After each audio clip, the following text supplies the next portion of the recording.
everybody. Welcome to the 3rd set of Fringe performances. If you were not here at 9:45 last night, you missed 3 wonderful shows. If you were not here at 10:45, you missed yet another wonderful show, but you are here at 3:45. So you are in line for another spectacular show. Rachel Hedman, Family, Famine, Hunger for Love. Just in case you're not sure this is what you're going to be, that you're in the place you think you are. Savor Feelings of Home as storyteller Rachel Hedman combines with musicians in sharing personal and multicultural stories of parent-child relationships. How many of you are children? How many of you have had a parent? Okay, everybody can relate to this in some way, shape, or form. The smallest crumb of love could satisfy the soul.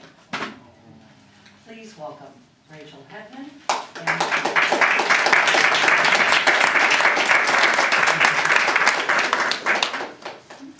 Thank you so much. I can just sense and feel your energy. It reminds me of the family reunion when Uncle Don had to say that we ran out of turkey and then we got to order pizza. So I just feel that kind of energy here. But we can forget about the in-laws, right? We're here about parents and children. And hey, Joshua, yeah. Do you hang out with your parents? Yeah. And you're how old? 32. And he's still, all right. And Holly, do you hang out with your parents? As much as I can. I do too. Even though they're in Wisconsin, I get to see them Labor Day weekend. So it's always exciting when they come by. And all around the world, there are so many different extremes of parent-child relationships. We can feel like this, and then we can feel like this. And that is what we will feel today. But I want to tell you about a small part of my world, of my earth. About 25 years ago, I was almost 5 years old. And I had shockingly blonde hair. And I had a brother named Nate. And he was 2.5 years old. And he had shockingly blonde hair. Sometimes my parents would look at us and pause before saying either one of our names until Mom would say, "It's a good thing you're a girl, so you must be Rachel, and it's a good thing you're a boy, so you must be Nate." And so it was. Until one hot July day, much hotter than what this nice weather in LA, we moved to 218 Hart Street in Watertown, Wisconsin, on a triangular block. There was Hart Street, Dakota Street, and 3rd Street. And when our whole family walked to the corner of Hart Street and 3rd Street, we could say, "Bye, Dad, bye, bye." And Dad would walk 1 block to his work at Hydride Chemical Company. We could watch him enter the doors. And then Mom and Nate and I would turn back to the house, this new house of ours. We went to the backyard. We decided it was time to hang up that laundry that had kind of been scrunched in those packing boxes. They needed to dry on the clothesline. And I was of the age that I had the status and the honor to be Mom's helper. And I was the expert wooden clothespin hand rubber. And Mom would take those wooden clothespins and kind of chew on them a little bit. And then, as I watched, I felt like inside my own mouth, I had this woodsy kind of taste. Then I'd look at my brother, and he had a ball about the size of his tummy. And he rubbed in the grass, went and rubbed in the grass, so that I'd have this taste of plastic and grass in my mouth. And if I didn't want either one of those tastes, I could look out beyond the backyard, for we had moved to a land of no fences, except for one, and they had a Cocker Spaniel. And that explains everything right there. Yeah, see, you know about them too. Oh. But the land was so vast, and on this triangular block, it was like this great park, and everyone treated it like that. And so, with the wind blowing and the clothes flapping against the wind, which was like how my mom said my mouth would flap and my 2.5-year-old Nate still hadn't talked. The three of us soaked in the surroundings of our home. Now that is how it can be for other cultures too, parents and children moving to other places. Such it was for in northern Australia, for an Aboriginal tribe. The sun scorched the earth below on that coral-colored clay and outcroppings of sandstone. There were a few trees, and they looked more like sticks with shrubs on top of them. Children jumped from place to place, with the underbrush prickling their bare feet. The boys thought of a game. Who could jump on the thorns the hardest and endure the most pain? And the girls, not to be outdone, kicked up dust into the air and made those boys cough. The mothers were unpacking their things, for they moved from place every few months, and they smiled at this, and they called out, "Warugas!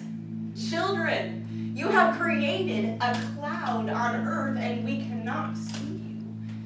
And they continued with their unpacking. The fathers took their boomerangs and spears. They had traveled for so long, their family needed to eat. And everyone wished the fathers well in their hunt for emu and kangaroo. All of this was watched by Gulu, the magpie woman. She was behind the brush. She was a rotund woman with black and white wrappings. She had a necklace with bird feathers and animal bones, and she stroked them as she watched the children with her piercing eyes. She cringed every time she heard the children laugh, and then she emerged from the brush. She approached the closest mother, a young mother who was watching her 3-year-old play. "Ah, welcome to my land, welcome. I have heard your stomach and of your children's, and I could show you where you can find more food. Go and gather the mothers." So the young woman jumped up and gathered all of the mothers until there was a council of mothers. "I know where you could find food. We know that your husbands are out hunting, but how long does it take sometimes for them to bring back that food? Yes, see, I know you know.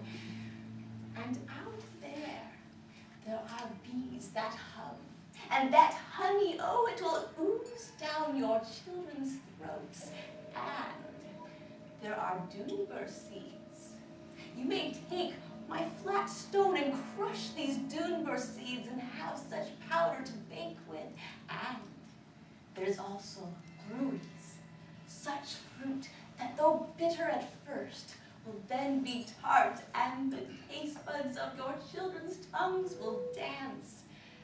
I will watch your children for you." The mothers talked, and now it was a hush. And then the eldest mother stood up. "We will go and gather this food, but we will take our children with us." "I understand, I understand. But you will not gather so much. You will want to watch them as they play, and they are hungry.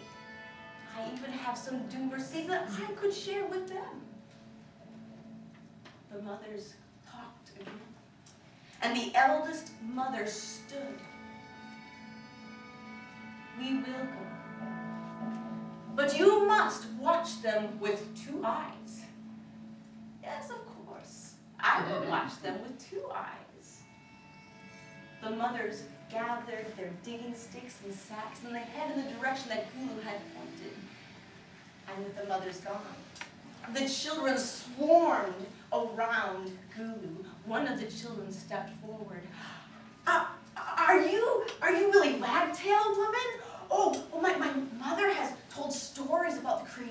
time, a really wagtail woman, you kind of move like her? And can you sing like her? Oh, I am not really wagtail woman. I am Gulu, the magpie woman. And I do not sing, but I know a place, a cave, where you'll hear such sounds. Come and follow me. The children jumped on their feet, and that was Gulu's answer. And the children followed her around the outcroppings of the sandstone until they came to the mouth of the cave. And from that cave wafted out such stench, such reeking, that none of the children ventured to put 1 foot inside it. And then after some time, one child stepped into it, and a small sound escaped his lips, and it echoed. The other children stepped into that cave, and more echoes and more echoes. Soon there were heard howls and wails and giggles and screams, and all the sounds the children could think of to make.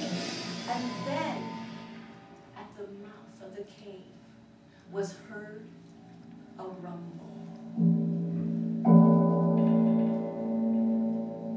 And then silence.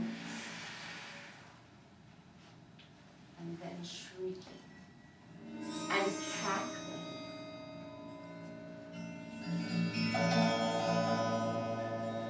It was at this time that the mothers returned from gathering. They had overflowed their sacks, and they called out to their children, "Warugas! Children, come out from your hiding places." Not one footstep did they hear. Warugas! Children. Warugas. Children. Then on the wind, the mothers could hear such sounds of wailing they knew were their children. They searched and followed after that sound, but they could not find their children. The fathers returned plenty of meat, and the mothers had to tell the fathers what happened. You know that every time when we hunt, we always bring back food, no matter how long it takes. And terrible it is the time when mothers forget their children. We will go out and search for them, but if we do not find them, our hands will be heavy. The fathers searched, and they called out, but nothing. They heard wails, but nothing was seen. And the mothers, throughout all their lives, could hear on the wind the wailings of their children.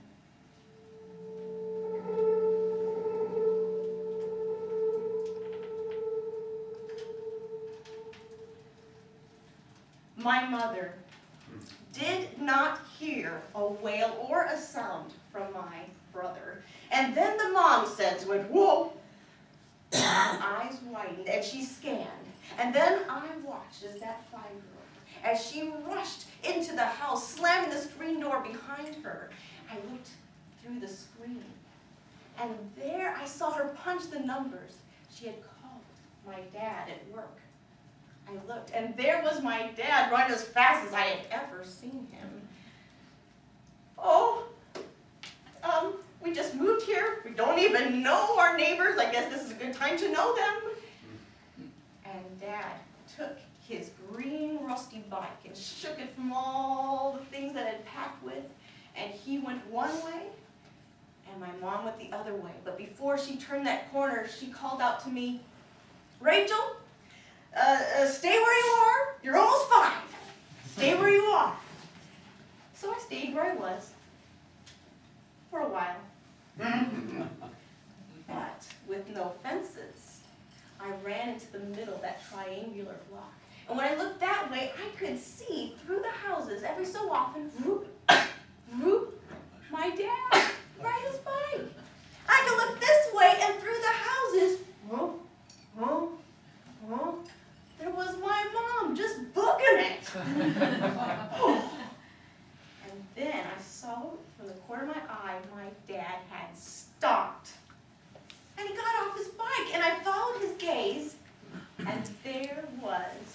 my 2.5-year-old brother Nate. He still had that ball, but when he saw my dad, the ball dropped. And a big, goofy smile spread upon his face, and then his chubby leg just went running and running and running until Dad caught him and lifted him up. And they all came home. Then Dad went back to work, and Mom, Nate, and I went to the backyard and continued to hang up that laundry. And I could hear my mom go, "Whew, this will be a good place to live after all." Now,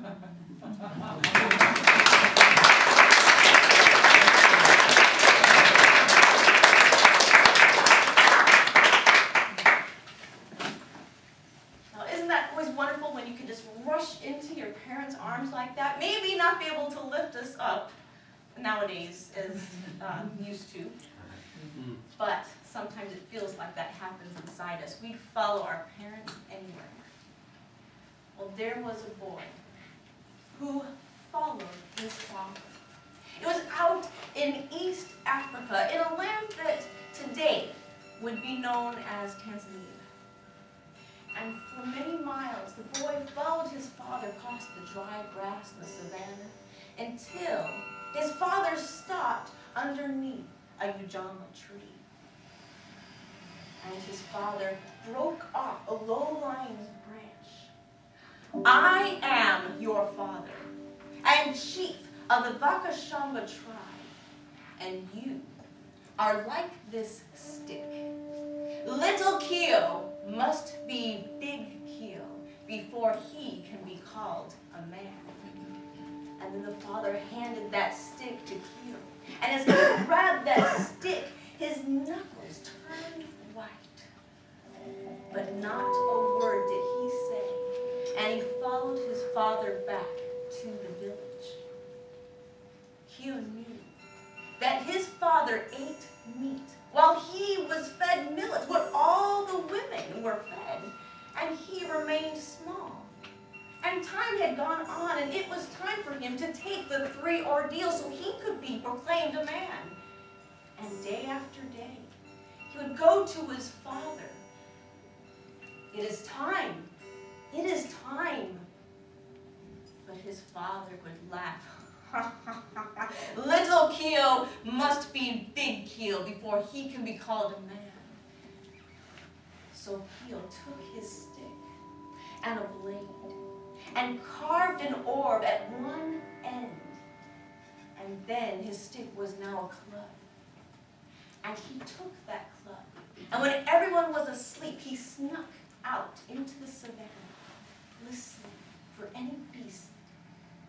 But he rustled that grass, and nothing did he bring that night. But night after night he went out there until he did get his meat. But even eating that meat, he was still the same size as he ever was. He still would ask his father to take the 3 ordeals, but years had gone by and nothing. Keo had no choice but to go to another tribe to find a chief who would listen. And he explained his story. "So you want to be a man? I wish to be a boy, but this silver hair on my chin says otherwise. But if it is as you say, I will do this for you. The first ordeal is of strength. There is this hyena who has deserted his pack, perhaps much like how your father has deserted you. Bring me back that hyena." So Keo took his club, and he followed the tracks, and he could smell fresh droppings. And then from the moonlight, there was a glint of a pair of eyes, and he lifted up that club. And he threw that club with such force that what was heard was shattering. And Keo picked up the pieces of that hyena's skull and showed it to the chief. "Such a strike would have killed a lion. I shall remain your friend. But But the second ordeal, that shall be of courage. There is an elephant herd. You are to sleep amongst them. So Keel headed to where he knew there was an elephant herd. And he looked for the bull, the leader, and slept underneath that great beast. Every so often that beast would shake his head, and the tusks were so close to gouging him. But in the morning, he was alive. You have passed the second ordeal. Now is for the third. It is of cunning, but I have thought of the first two. Part of the cunning is for you to tell me what that would be. Well, am I not now playing a trick on my father? He wishes for me to remain a boy forever, but I shall be a man. That is right. And he was proclaimed a man. And when he was proclaimed a man, something grew inside him. And every step as he walked back towards the Vakashamba, he grew. He grew. And a song grew from him too. I am more than you want me to be. I am stronger than the huge almond tree. Nothing can stop me, Father, not even you. Stay at a distance, for your new chief is walking through. As Q approached the Vakashamba people, they murmured and whispered. They did not recognize this man, but then when they saw his face, one of them ran for his father. His father came out, but when he saw Keo, he drooped his head, for he had wished to remain chief as long as possible. And when the people saw that, they swarmed around the father like a pack of hyenas, and they laughed. And one of the people lifted up a stick and threw it at the father. You shall be called Memsenga, the old man with the stick. And the laughter continued, and then the father picked up that stick. The people parted, and he walked away. And it was the last that Keo saw his father, of that bag, and of that stick, and of that savannah. And that image haunted him. But now he had to take care of the Vakashamba people. And they had heard of what he had done to that hyena with that shattered skull. And so Keo brought forth the first day a leopard. And then he killed a buffalo. On the third day, he killed an elephant. On the fourth day, he killed a lion. And on the fifth day, he killed a vulture, the hardest of them all to kill. And as the people celebrated, Keo's mind was elsewhere. He thought of that tree that his father had taken him to. And one night, he walked past that tree, and he stared at it, and he wanted it gone. He knew that tree was the symbol of familyhood, but it was never that way for him. And in the morning, Keo sent a messenger out to the northern tribe, asking them to help with that tree, that his people would chop down that tree, and that their people would catch the tree so that it would not splinter, and they could use all of that wood for their statues and vessels. And the northern tribe agreed. Keo's people lifted up their axes, and they hacked and they thwacked at that tree. And then was heard such moans and groans within it, and then a shrieking, and the birds that were resting there in the grass flew up. The people from the northern tribe, they bent their knees, they bent their elbows, ready to catch that tree, until it fell. And few people from the northern tribe struggled away, and the few that did joined Keo's tribe. That land was joined in, and they were able to feed their livestock. But that image of his father, Keo still saw it. And he sung, I am more than you want me to be. I am stronger than the huge almond tree. Nothing can stop me, Father, not even you. Stay at a distance, for your new chief is walking through. Then Keel wondered what stories his father might be hearing about him, if he was even alive. For Keel had heard of other stories of a man named Arombo. He was one who hovered over his warriors, and he had a voice that made the earth rumble. And when he called to his people for a barrel of water that would have 4 people to lift it, he could lift it alone. And one day he took that barrel of water and chugged that water until his mouth was so wide that a lizard fell inside and squirmed in there. And then he spewed out that lizard, and there was that mangled creature. My people, you are to kill every lizard in my land, and you shall not feed your families until you do this. And for 1 month, the people searched for that lizard until all that kind were gone. Such was what Keel heard. He also heard that Arombo had his warriors chew wormwood root that would make sores in their mouths that they could not close them at night. And Keel thought that that was much like his father, except not for chewing the wormwood root. And Keel decided that he would send his warriors out to fight.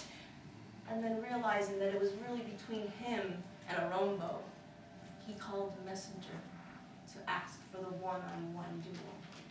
Keel's people were on one side, and Arombo's were on the other. And they surrounded these 2 great men in battle. Arombo saw Keel. You are not even bigger than my spear. I shall call you Little Keel. And when Keel heard this, he took his club and he clenched it so hard that it turned white again. But Arombo was the first one to strike. He lifted up his spear and he threw it towards Keel. It whistled towards him until right past his ear, and it plunged into the earth until only a small part was shown. It was now Keel's turn, and he lifted up that club, and he threw it with such force that again was heard the shattering of a skull. And Arombo's people cheered, and Keel's people cheered. But Keel still saw that image of his father, and still was sung. I am more than you want me to be. I am stronger than the huge almond tree. Nothing can stop me, Father, not even you. Stay at a distance, for your new chief is walking through. Hugh wanted a new story for his father to hear if he was out there. For the land of Moshi had never been defeated by any tribe. But the leader of Moshi was not like Arombo. His people sung songs about him, and the leader worked alongside the people. And Keel's warriors knew this. And as they marched to the east, to the land of Moshi, they drooped their heads and their spears were limp at their sides. Keel knew he had to bolster the strength of his warriors. My people, each of you take a stone and place it and make a pile, and you shall see how strong you are. And all the people made the pile. It was so huge that it was a hill, and the people called it Big Keel. Then those warriors held on to those spears tight, and they marched into battle. But it was not long before the spears were limp at their sides once again, and Keel had to retreat. The few people that were left walked past that great hill, And Kyo called out again, "My people, each of you take a stone and see who is left." Everyone grabbed a stone and they placed it in a pile. It was not a hill. It was barely a pile. And Kyo himself called it Little Kyo. But that image of his father was still there. And he looked at the club in his hand. And he buried it. And for one last time he sung, "I am more than you want me to be. I am stronger than the huge Ama tree. Nothing can stop me, Father, not even you. Stay at a distance, for your new chief is walking through." And Kyo was a new chief. He never again went to war, and he never again had that haunting image of his father. His people lived in peace, and Kyo lived in peace.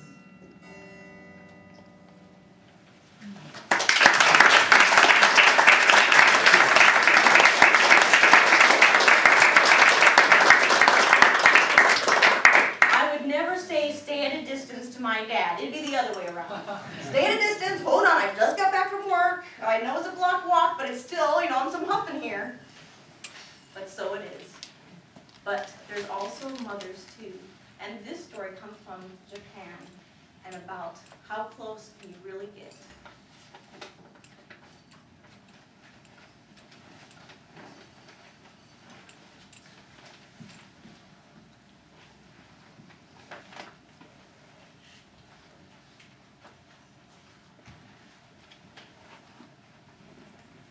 A 16-year-old Sachiko took a deep breath, stared at the blank mulberry paper on the low-lying table, and closed her eyes. Her mother had told her to clear her mind of everything and think only of the character she was about to place upon the parchment. Once Sachiko made that first stroke for calligraphy, all other lines would flow from her wrist. Mother gazed over her shoulder and smiled. Then she turned and looked out the sliding door into the garden where the chimes were bumping in the breeze. Sachiko sensed Mother's glance and looked that way, and the two of them listened to the music of the chimes, content. This is a moment to cherish. We shall capture it with our calligraphy. Shall I, or would you like to try?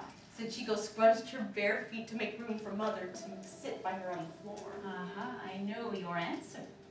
Sachiko had learned to draw these graceful figures ever since she was 5 years old.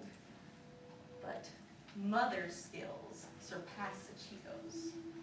Mother brushed her hands across the parchment as if soaking in its energy before taking up the brush and making strokes first to the right and then to the left and then with a curve. And the brush fell from her hand. It missed the parchment, but a single speck of ink landed there next to the strong strokes staining the parchment. In all of Sachiko's years, she had never seen her mother drop a brush. And that single speck of ink on that parchment was the first sign of Mother's illness. Mother needed rest. As Sachiko helped around the house, she swept the tatami mats, and she aired out the bedding, and she prepared the rice and the green tea. And after her chores, she changed into a formal kimono, and she heard her mother call. Sachiko, my child, come to me. Sachiko entered Mother's room, and nearby was Father. And then Sachiko saw at the edge of the bed a basket filled with their favorite things. There was a necklace and a doll dressed in a kimono, an ornate box, and a beautiful mirror. And memories began to flow. The red-crowned crane flew overhead, as a 7-year-old Sachiko watched the snow monkeys playing in the forest beside their house. Father was packing his bags on his mule. It was his first time to leave Mother and Sachiko at home. He had to travel to the nearest city to buy tools and seeds. He looked at Sachiko's sad face. I will not be gone long.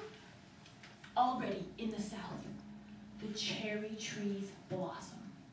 They will follow the mountains, and when the cherry tree here in our village blooms, then you will know that it is time for me to return. Well, for a young girl, it seemed that Father would never return. Mother and Sachiko busied themselves mending the tatami mats and doing their calligraphy. One day, Sachiko was sitting when she heard familiar footsteps. She looked up to realize that the cherry tree had blossomed just in time for Father to return. She ran out, "Father!" and he lifted her up into the sky. Then it was Mother's turn to be in Father's arms, and Sachiko saw a bulge in Father's faded kimono. She pulled on it. "Oh, patience, my child, patience," he said. "Yes, I have a gift for you and for your mother. Sit down and I will show you." Sachiko did as she was told. Father took out a box and handed it to Sachiko. It was painted ornately with flowers pleasing to the eye, and when Sachiko opened it, she found sweets, candy pleasing to her tummy. And then it was Mother's turn to receive her gift. Father handed her a curious object. She looked into the glass and she saw a lovely lady wearing a blue kimono just like the color of the sky, similar to her own. Father tried to explain. It is called a mirror. The glass reflects what is before it. You are looking at your own beautiful face, my dear. They say that a mirror is a picture into the soul. Sachiko and Mother, they were delighted in the mirror. For a time, Mother enjoyed gazing into it and keeping it sparkling, and then after a while it was put into the basket and forgotten. What a happy time. Mother saw Sachiko's gaze on the basket. She said, "Bring me the basket, child." And when Sachiko had, Mother took out that mirror. She handed it to her daughter. "This is for you. Gaze into it, morning and evening. This way, I will always be with you. I will be with you in your happy times, for they will come. You will marry and have children and find such joy in life. And I will be with you in your sad times, for they will come." After Sachiko's mother said all that was in her heart, she passed on. And there was a lighted candle floating down that river in her honor. And Sachiko watched as her father, with moistened cheeks, took special water to place on her lips for that last moment ceremony. And Sachiko turned back to that mirror given, and she looked into it. And she saw an image of what her mother must have looked like when she was her age. And then she sang, "Mother in the mirror, look into my eyes. Tell me what you see and what becomes of me. For my eyes are clouded and yours are bright and true. Mother, guide me, for I'm not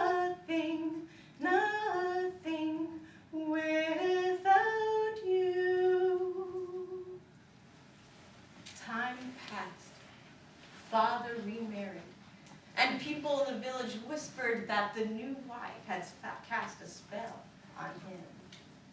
As the new wife entered the house for the first time, she gazed about her. She heard the chimes in the garden, and she wondered at the wall of calligraphy with the single parchment stained with a spot of ink. And she noticed a basket full of kimonos on dolls, and a nice little box, and a mirror placed on a broad sash. Sachiko kept to the edges, and she bowed low as her father had told her to do. She had looked into Mother's mirror for strength. The new wife acknowledged Sachiko's bow. In her heart, she wondered and questioned, because she knew that the bond of blood and of marriage was, of blood and of family was stronger than this bond of marriage that she had just made. And soon it was time for Father to go to the south for more supplies. And with Father gone, Sachiko and the new wife stared at each other. The new wife made her way to the wall of calligraphy. We are a new family. We need a new home, and that means some changes around here. Sachiko gasped as that print with that single speck of ink was taken down. This calligraphy, why, it will make room for ikebana, simple flower arrangements. And your time with calligraphy could be better spent elsewhere, Sachiko. The kitchen could see more of you. Sachiko slunk to the kitchen. But with the wall of calligraphy gone, day and night, she looked into Mother's mirror, and she sang to it. The new wife could hear Sachiko's mournful tones. She could not make out the words, but she knew that Sachiko must be complaining about her, cursing her. Darkness surrounds lonely me. I hear the singing. What shall I be? I'm not her mother. I'm not her friend. Will I find my place in the end? If she chooses to complain about me and curse me, then I will teach her the value of work. Yes. You're not done yet? Can't you do better than that? Surely if you work harder, you can do better. These were sounds that Sachiko heard day after day. And practically a woman, she was treated as a child. There were two things that Sachiko did every day. She looked into Mother's mirror, and she gazed at the cherry tree, wishing for the blossoms to bloom, marking the return of her father. The new wife also did two things every day. She tried to instill this understanding of work in Sachiko. And she listened to Sachiko's mournful song, knowing that it cursed her very existence. Mother in the mirror, Darkness surrounds look into my eyes. lonely me. Tell me what you see. I hear the singing. And what becomes of me? What shall I be? For my eyes are clouded, I'm not her mother. and yours I'm not are her bright and true. Mother, guide me, for I'm nothing, nothing without you. The two women one day heard the call of the green pheasant. Sachiko had heard it shrill many times, but today it chilled her. The new wife also heard the shrill tones of the bird. For her, it reminded her of her loneliness, her feeling of being cursed. Inside, she trembled, but on the outside, she showed no feeling. With the evening came a storm, and the two women stayed shelter as the winds wailed and the rains raged without. And in the morning, there was tragedy, for the cherry tree had uprooted, as if to say that Sachiko's father would never return. Father did return. Before he could seek out Sachiko, the new wife confronted him. Your daughter, she is truly beautiful, but she hates me. She curses me. I know she's hiding some figure in her room. She goes in there and I hear her singing and chanting, and I know she is cursing me. She wishes me dead. The father, he heard this, but he thought little of it, knowing his daughter. He went to her room. As he entered, he saw Sachiko hide something behind her back. I have heard such things. I thought nothing, but now I see. What do you have behind your back? You must think that I'm foolish. I am a young woman, not a child, but do you remember the mirror that Mother gave me before she passed on? She told me that whenever I looked into it, that she would be with me always. Father and Sachiko gazed into the mirror together. The new wife had heard their conversation through the paper walls. She hung her head as she entered the room. She bowed low before Sachiko. What a fool I have been, to think only of myself and nothing of your loss. If it be possible, I ask your forgiveness. Perhaps we can start anew, and I will not find so much to judge. And I'll be more open with you. Father took both of these women into his arms. Sachiko married and had a daughter. And they listened to the chimes, they painted calligraphy and made kimonos for dolls. And then Sachiko grew tired and weak and called her daughter and told her the story of the mirror. One look in this mirror, and I will be there through your pain and through your joy. This mirror was my mother's, and now it is yours. The mother and daughter sang together. Mother in the mirror.